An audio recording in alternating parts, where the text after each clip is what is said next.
So hello sir, my name is Ritvik, I am from Warangal. Sir, my question is, even though government is coming with stringent laws against the violence on women, but it kept on increasing in the recent times. So what is the actual situation, like how can we stop this? Your name I couldn't get. Ritvik sir. Ritvik. Yes.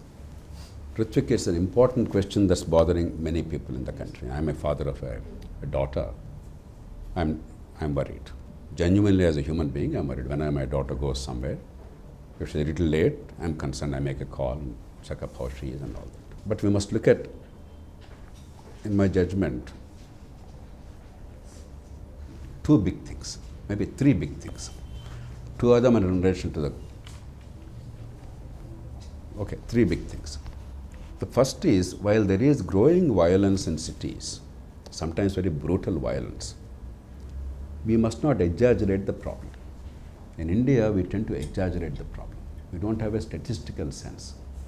And because we are so loud and noisy, without any scientific understanding of the issues, the world also is thinking that India is the rape capital of the world. I was shocked to watch on BBC and CNN stories to say India is the rape capital of the world, which is absolute nonsense. Their countries have many more times rape than India on per capita basis. Not that even one rape is justified. But put things in perspective. Otherwise, what will happen? I will stop. I will do everything possible as a father to prevent my daughter from going out of the house. Is that the right response? With enormous effort, we have begun to recognize that women too are human beings. They have rights and they have freedom, and their talent must be harnessed, and they must be equal players in society. If in the guise of safety of women we imprison them again, that's exactly what Indian tradition did throughout history. That's what Islamic tradition does today. If you ask Taliban fellow, he'll say, but no, I want to protect our girls. Without realizing what we're doing, we're actually playing a role in that. You take the numbers. World over, if you take Britain has something like 16,000 rapes a year. America has about 6 times that number, about 100,000. India, 32,000 cases. Let's assume that only 1/3 of the cases are reported. I don't know, but let's assume only 1/3 are reported. Let's say India has 100,000. Remember India's population, 1.4 billion. So it is, even at assuming that the number of cases is 3 times, we are still only 1/4 of America's. 1/4 of Britain's on per capita basis.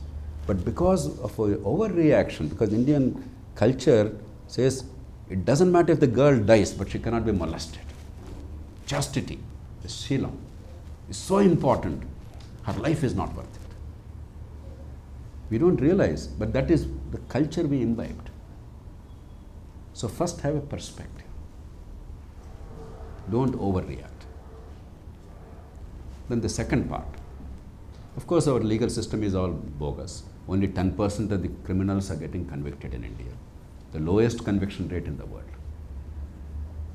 Officially 25% are convicted. That's because for petty offences they beat the hell out of an innocent fellow, and the fellow is forced to confess. If you're poor in India, you have no recourse. Policeman beats you up, and sometimes you may be actually guilty, but of a minor offence. Sometimes you may not be guilty, but better to say I'm guilty rather than be beaten up and killed. We hardly have rule of law. If you are rich and powerful, chances of a person being convicted are virtually almost zero. I don't say it's zero, but very close to zero. We all know that. Therefore, the rule of law. I don't want to go into details, but because that's a long-term process. It's not going to happen today by a switch of a flick of a button. What we can do quickly, immediately, is a rape and a murder or a gang rape is the pinnacle of the offence. It's the most heinous form of offence. We are reacting to that, but we are forgetting there is a graded set of offences from normal behavior to that. You ask your colleagues and your class fellows, the girls, the amount of humiliation and harassment they undergo on a daily basis in our country. in colleges, in workplaces, in shopping malls when they go out. The unwanted attention, the lewd comments, touching without consent, and 100 other things. Our girls, they've learned to deal with that in their own way. And if those offenses go unpunished, unchecked by society, then the offenses graduate. A fellow doesn't become a rapist overnight. So what we can do easily is, can we check these low-grade offenses which eventually lead to a culture of permissiveness very quickly? For I fought and got a law enacted for local courts. Summary procedures, simple offenses, 80% of the offenses are simple offenses. Quickly, with the summary procedure, within a day or two, you give a verdict and impose a penalty. Supposing a boy in a college, he made lewd comments about a girl.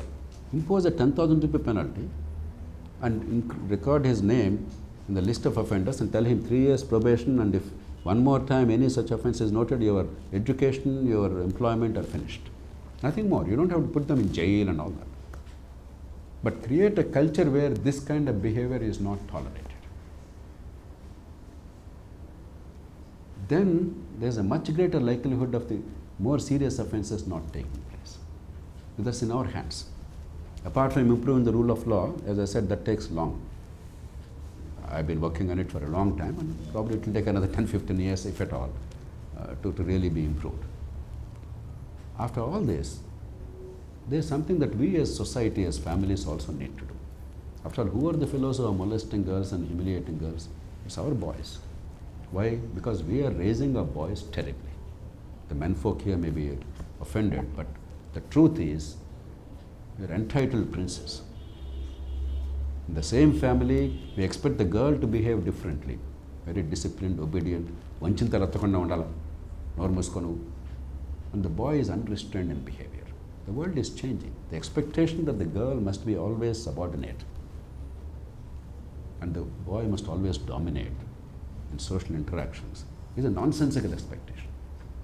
That's how our society ran for thousands of years.